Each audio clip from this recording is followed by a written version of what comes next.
குழந்தைகளுக்கு கூட பெரிய பிரச்சனையாக இருக்கக்கூடியது டிஸ்பெப்சியா என்கின்ற வயிற்று பொறுமல். ஏன்னா இப்ப உள்ள வீடுகள்ல அஞ்சரை பெட்டியை மறந்தாச்சு. அந்த காலத்துல திருமணம் செய்து மணவாளன் வீட்டுக்கு போகும்போது முதல்ல குத்து விளக்கு, பிறகு அஞ்சரை பெட்டி. இப்ப அந்த அஞ்சரை பெட்டியை எல்லாரும் மறந்தாச்சு. அதனால அஞ்சரை பெட்டியில் உண்டான இன்கிரீடியன்ஸ் எல்லாம் அமைந்த பேசிஃபெக்ஸை நாங்கள் பிரிஸ்கிரிப்ஷன். எதை மறந்து விட்டார்களோ அதை நினைவுபடுத்துவது. இந்த பேசிஃபெக்ட்ன்ற மருந்து ஆயுர்வேத சித்தா மூலிகை கலந்த மருந்து. இதுல இருக்கிறது கொத்தமல்லி, பட்டை, வெற்றிலை, இதனோட சாறுகள் இருந்து எடுக்கப்பட்ட எக்ஸ்ட்ராக்ட். அதை தவிர பிரண்டையும் இதில் இருக்கிறது. இதில் பெருஞ்சீரகம், கருஞ்சீரகம் முதலிய கலவைகளை கொண்டது. ஐயா சொன்னபடி, அவர் ஜெயபிரகாஷ் நாராயணன் டாக்டர் சொன்னபடி மறந்த அஞ்சரை பெட்டியை நாங்கள் நிகழ்காலத்திற்கு கொண்டு வந்தோம். இந்த மருந்தை உட்கொள்ளும் போது பொதுவாக எல்லாம் சொல்லுவாங்க அசிடிட்டியை மட்டும் குறைக்கிறது. இது அசிடிட்டிக்கு மட்டும் இல்லை, வாயிலிருந்து ஆசனமாய் வரை உள்ள குறைபாடுகளுக்கு ஒரு நல்ல நிவர்த்தி தான்.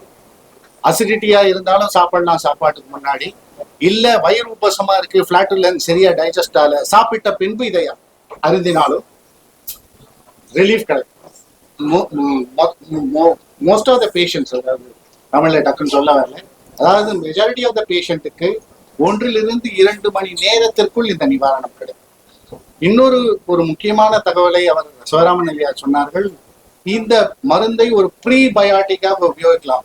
வருங்காலத்துக்கு வரக்கூடிய நோய்களை தவிர்க்கவும் யூஸ் செய்யலாம். குடல் சம்பந்தப்பட்ட வியாதிகள் வராமல் தடுக்கவும் இது ஒரு அருமருந்தாக இருக்கும்.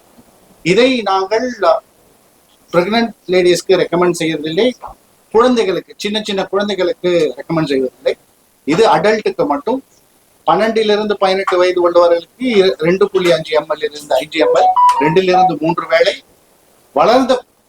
வளர்ந்தவர்களுக்கு, அதாவது அடல்ட் பேஷண்ட்டுகளுக்கு 5 ml to 10 ml 3.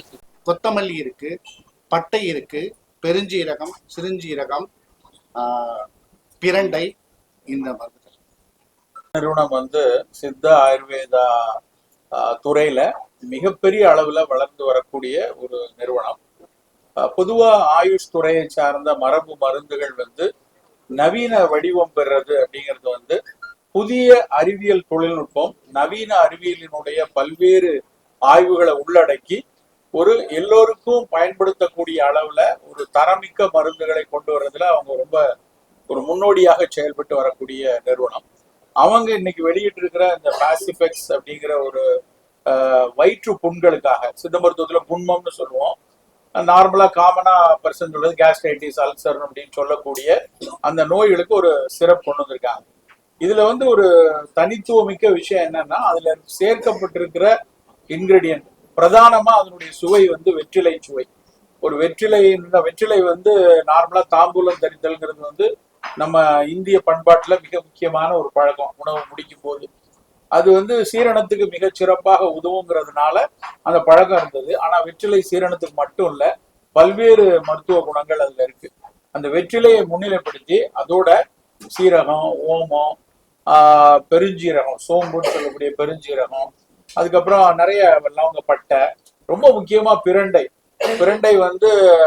அது எப்படி வயிற்று புண்களை எல்லாம் ஆற்றுகிறதுலாம் நிறைய ஆய்வுகள், நவீன அறிவியல் ஆய்வுகளும் வெளியே வந்திருக்கு. இதெல்லாம் சேர்த்து இந்த சிறப்பை கொண்டு வந்திருக்காங்க.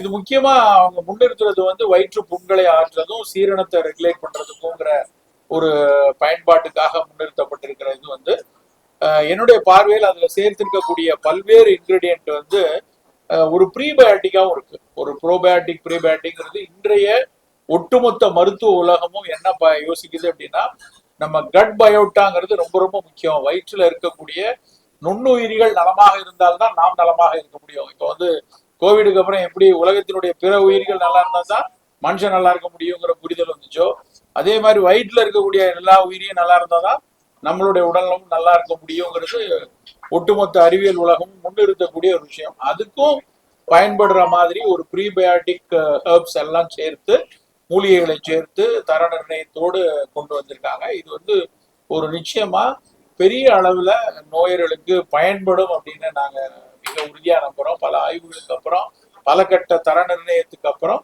இது வந்து சந்தைக்கு அவங்க அறிமுகப்படுத்தியிருக்காங்க. பொதுவா வந்து இந்த மாதிரி மூலிகை மருந்துகள் உலக தரத்தில் கொண்டு வருவதற்கான முன்னோடி நிறுவனமா அவங்க வந்து அதை செயல்படுத்துறதுனால எங்களை போன்ற மருத்துவர்களுக்கு அதை வந்து நோயர்களுக்கு அதை கொடுக்கும் போது ஒரு பெரு நம்பிக்கையோடு இது நிச்சயமா பயன்படும். நல்ல ஏன்னா அதனுடைய தரவுகள், அவங்க நோயாளர்கள்ட்ட நடத்திய தரவுகள், அப்புறம் அவங்க சேர்த்திருக்க அந்த இன்கிரீடியன்ட் ஒன்னொன்னுடைய குவாலிட்டியை பார்க்கும்போது பெருவாரியான மக்கள் இன்றைக்கு வந்து ஐயா சொன்ன மாதிரி இந்த கேஸ்ட்ரைட்டிஸ் அசிடிட்டிங்கிறது இல்லாத ஒரு இளைஞர்களே இல்லை.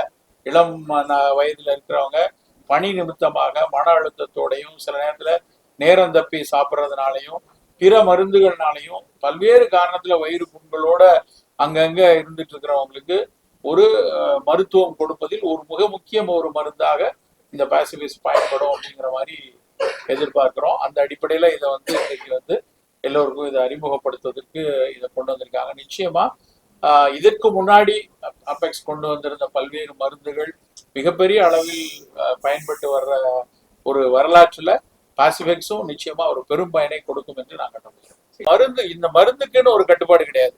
பொதுவா வயிற்றுப்புண்கள் அப்படின்னா கண்டிப்பா உணவு கட்டுப்பாடு வேணும். வயிற்றுப்புண்கள் இருக்கு, அதிக அமிலம் இருக்கு அப்படின்னா கண்டிப்பா கிழங்குகள் தவிர்க்கணும், எண்ணெய் பலகாரங்கள் தவிர்க்கணும், குறித்த நேரத்தில் சாப்பிடணும். இது கண்டிப்பா சித்த மருந்துகள் அப்படின்னாலே மருந்து பாதி அவர்களுடைய வாழ்வியல் பாதி நாங்க சொல்லுவோம். எந்த நோயா இருந்தாலும், காய்ச்சலா இருந்தாலும் புற்றுநோயா இருந்தாலும் அப்படிதான். அப்படி அந்த அடிப்படையில இது வயிற்று புண்களுக்காக மருந்தாக இருக்கும்போது இதை சாப்பிடுறதுக்குன்னு இதுக்குன்னு ஒரு பத்தியம் அப்படின்னு இல்லைனாலும் அந்த நோய்க்கு பத்தியம் இருக்கு.